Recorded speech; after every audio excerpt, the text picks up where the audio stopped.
बघितलं असेल तर मुंबईत बांगलादेशी आणि रोहिंग्याची संख्या वाढते आणि आता त्यामुळे पोलिसांची देखील डोकेदुखी वाढलेली आहे. पोलिसांनी देखील कारवाई करण्यास सुरुवात केली. फक्त पोलिसांची डोकेदुखी वाढली नाहीये, समाजाची पण डोकेदुखी वाढली आहे. भारताला वाढलेला क्राईम, ड्रगचा व्यापार, त्याशिवाय यावेळी आपण बघितला की ते बांगलादेशी रोहिंग्या वोटर लिस्टमध्ये आपला नाम टाकून वोटिंग पण केला.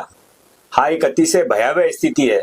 माझी चीफ इलेक्शन कमिशनरची रिक्वेस्ट आहे की महाराष्ट्राची सर्व वोटर लिस्ट पुनर्तपासणी करावा आणि त्यामध्ये जे बांगलादेशी किंवा रोहिंग्या असेल त्यांचे नाम काढून टाका.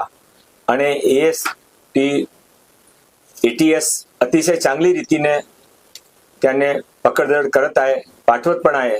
आम्ही पण सबर्बन मुंबईमध्ये एक स्पेशल टीम यासाठी गठीत केलेली आहे. जोपर्यंत हे सर्व रोहिंग्या बांगलादेशीने परत पाठवणार नाही तोपर्यंत आम्ही स्वस्थ बसणार नाही. सर, अनेक बांगलादेशी आणि रोहिंग्यांकडे काही पुरावे देखील सापडत आहेत. आधार कार्ड असेल इतर पुरावे सापडत आहेत.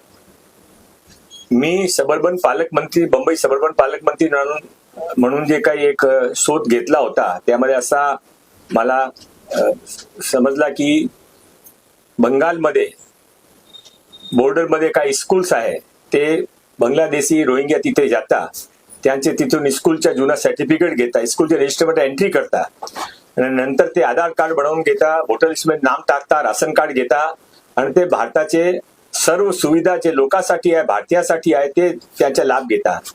हा एक मोठा रॅकेट आहे. त्याच्या तोडण्यासाठी CA ची गरज आहे. माननीय केंद्रीय गृहमंत्री, महाराष्ट्राचे गृहमंत्री या सर्व गोष्टींमध्ये सजग आहे. योग्य कारवाई होईल. मुंबई, पुणे, नागपूर, मराठवाडा असो का विदर्भ, राजकीय, सामाजिक, शैक्षणिक क्षेत्र असो का क्रीडा, सर्वच घडामोडीचे विश्लेषण पाहायला विसरू नका. फक्त देशोन्नती न्यूजवर.